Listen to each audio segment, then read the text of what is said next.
Par l'intermédiaire d'un graphique croisé dynamique, vous allez pouvoir croiser les différentes données d'une table afin d'obtenir le type de graphique que vous souhaitez.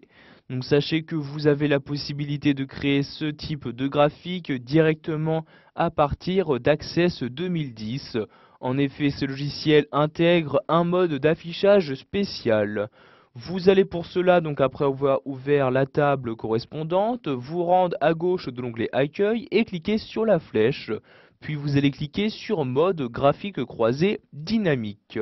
Vous avez alors ce mode qui apparaît où vous avez donc pour l'instant dans cette partie-là la base de votre graphique. Vous allez pouvoir dans un premier temps insérer les données que vous souhaitez utiliser. Donc, par exemple, dans notre graphique, nous souhaitons donc utiliser les données sur les achats effectués. Je vais donc cliquer sur le plus et glisser ici donc ces données dans le champ correspondant. Donc ici, je fais tout simplement un glisser-déposer, donc ici vers les champs de données.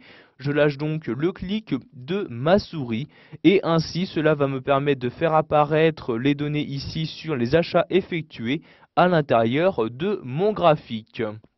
Vous avez alors ici donc ces données qui apparaissent. Donc pour l'instant cela n'a pas grand intérêt vu qu'il n'y a donc qu'une seule colonne. Nous allons donc maintenant devoir insérer des champs de catégorie afin de catégoriser donc de quelle façon afficher les différentes données. Donc ici par exemple nous allons les catégoriser suivant les départements. Je clique donc sur le plus et je fais un glisser-déposer de département vers le champ de catégorie, donc qui se trouve ici en dessous du graphique. Je lâche donc le clic de ma souris et cela va me permettre d'afficher donc la somme des achats suivant les différents départements. Vous voyez ici le graphique qui apparaît. Cela me permet donc par exemple ici de savoir très rapidement qu'à Paris, il y a beaucoup plus d'achats qui ont été effectués qu'en province. Vous avez également la possibilité de filtrer les données qui doivent apparaître. Donc par exemple ici je vais ajouter un filtre qui va me permettre de modifier mon graphique suivant donc s'il s'agit d'achats pour les hommes ou pour les femmes. Je clique donc ici sur le plus et je vais glisser donc ici le champ sexe vers le champ de filtre en lâchant ici le clic de ma souris et ainsi faire apparaître un filtre. Pour utiliser ce filtre, je clique ici sur la flèche et je choisis tout simplement l'information à utiliser. Par exemple, je ne souhaite utiliser que les femmes, je décoche la case homme, je clique ensuite sur OK comme ceci et ainsi cela va me permettre d'afficher les informations qu'en rapport avec les femmes. Vous pouvez voir ici par exemple que mon graphique a bien été modifié. Donc, pour réafficher toutes les informations, je reclique ici sur la flèche, je recoche la case homme et je clique ensuite sur OK pour valider mes changements et ainsi revenir à mon graphique de départ.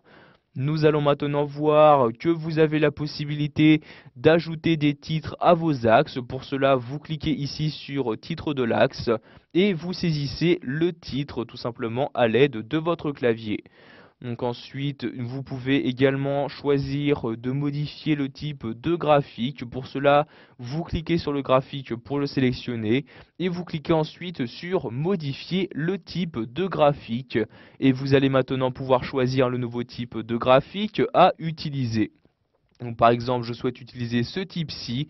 Je clique donc dessus pour l'utiliser et vous avez alors donc automatiquement son aspect qui se modifie. Donc vous voyez ici l'aspect général du graphique qui a été modifié. Je peux également modifier les bordures et le type de remplissage à utiliser en me rendant sur l'onglet correspondant. Je vais par exemple ici pouvoir gérer la couleur et l'épaisseur de mon trait ainsi que le type de remplissage. Donc par exemple ici je souhaite changer la couleur en cliquant sur ce bouton-ci. Je vais donc choisir la couleur à utiliser. Donc par exemple ici je souhaite utiliser le rouge, je clique donc sur la couleur correspondante et vous avez alors donc cette couleur qui a été appliquée donc sur le fond de votre graphique. Pour accéder aux options générales du graphique, je clique ici sur Général comme ceci et je vais pouvoir ici donc modifier les différentes commandes générales qu'il est possible d'utiliser. Je clique ensuite sur la croix pour fermer cette fenêtre. Pour gérer les légendes, je clique ici sur légendes comme ceci. Et maintenant, je vais donc pouvoir les modifier. Voilà, vous avez maintenant la possibilité de créer un graphique croisé dynamique afin donc de présenter simplement les différentes données d'une table.